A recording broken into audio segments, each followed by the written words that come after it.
नमस्कार, नमस्ते आणि स्वागत आहे तुमचं अजून एक नवीन ब्लॉगमध्ये। आपण आता चाललो आहे नाशिकला।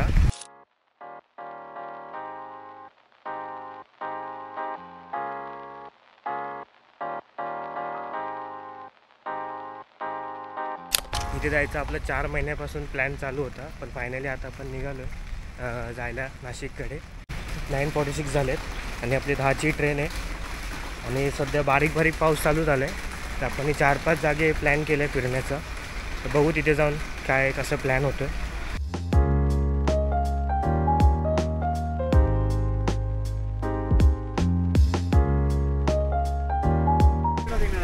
आता आपण आलो आहे कसारा स्टेशनला। आता इथून आपल्याला नाशिककडे जायची बस पकडायची आहे, तर आता चाललो आहे बस स्टॉपकडे। तर नाशिककडे जाणारी बस नव्हती म्हणून आम्ही टॅक्सीने गेलो। तर तुम्ही सोमवार ते शुक्रवार जात असतील तर 70 ते 80 रुपये घेते, आणि जर तुम्ही शनिवार रविवारमध्ये जाणार असेल तर 150 ते 200 रुपये घेते। तर आम्ही नाशिककडे निघालेलो, तर कसार घाटचा काय असा व्ह्यू होता जाता।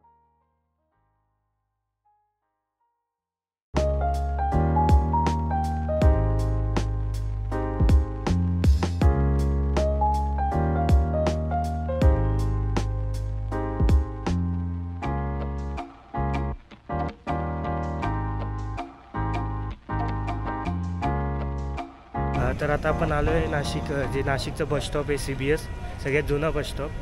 आता इथून आपण चाललो आहे, आता बस तर अजून नाही आहे, तर आपण नाश्ता करायला चाललो आहे। तर हॉटेल प्रियामध्ये सध्या जेवायला आलो आहे।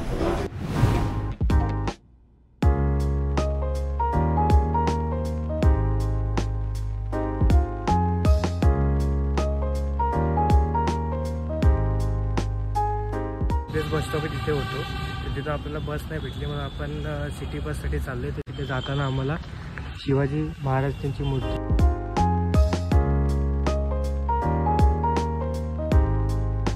तर आपण CBS बस स्टॉपला गेलो होतो, पण तिथे नाशिकच्या बस नव्हत्या म्हणून आम्ही मेला बस स्टॉपला आलो। तर तिथे आपल्याला नाशिकला जाणारी बस पण भेटली।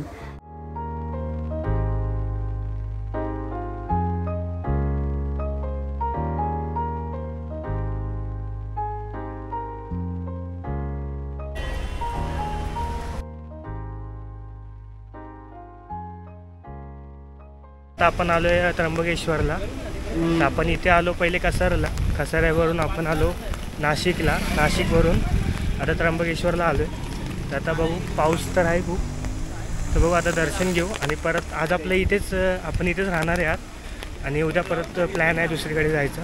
तर दर्शनला किती टाईम लागते। आपण आलो आता मंदिरमध्ये।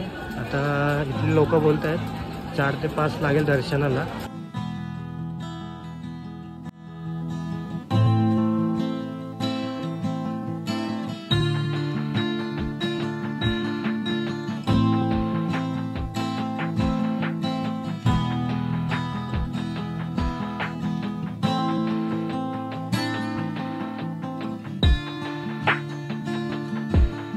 आपण आलो आहे त्र्यंबकेश्वरच्या मंदिराच्या बाहेर।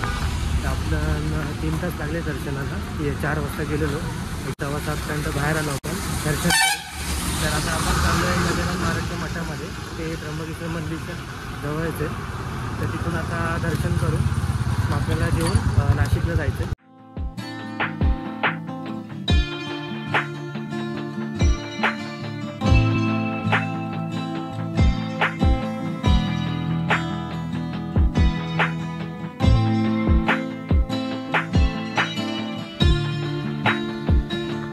ते हे तर आतमध्ये रेकॉर्डिंग अलाउड नव्हती। जर तुम्ही इथे येत असेल तर पहिलं बुकिंग करा, नंतर मग त्र्यंबकेश्वरचं दर्शन करायला जावं। की आता आम्ही एन्क्वायरी केली ना, तर ऑलरेडी रूम आहेत ना ते बुक झालेत। तर तुम्ही इथे येत असेल राहायला, म्हणजे स्टे 1-2 दिवसाचा प्लॅन असेल राहायचा, तर पहिले रूम बुक करा, नंतर मग दर्शनाला जावं। इथला आपण परिसर थोडं फिरतोय, म्हणजे एन्क्वायरी वगैरे करतोय की कसं काय इन फ्युचर जर येत असेल तर काय चार्जेस वगैरे असतात दिले। तर सध्या तर काही बुक नाही, फक्त बघायला आलो कसं काय असेल।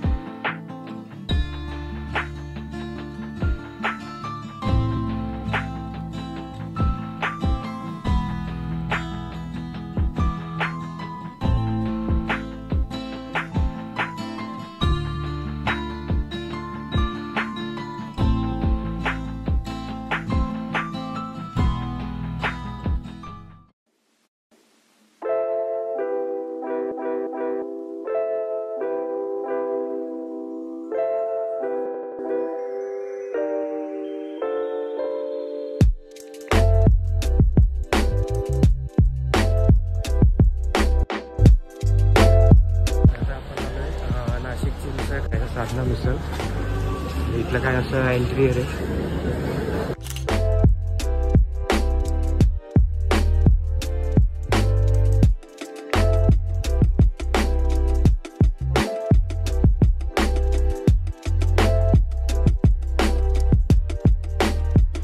मिसळ खाऊन आपण सोमेश्वर मंदिरकडे आलो. साधना मिसळपासून हे मंदिर 5 ते 10 मिनिटावरती होतं.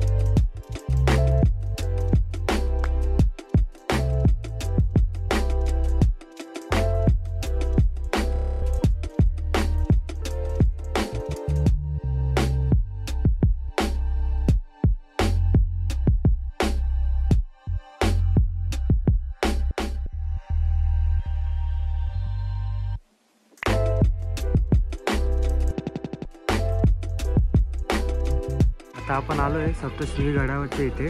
आता इथून आपल्याला रोपवेने जायचं आहे आणि वरती देवीचं मंदिरात दर्शन करून परत यायचं खाली.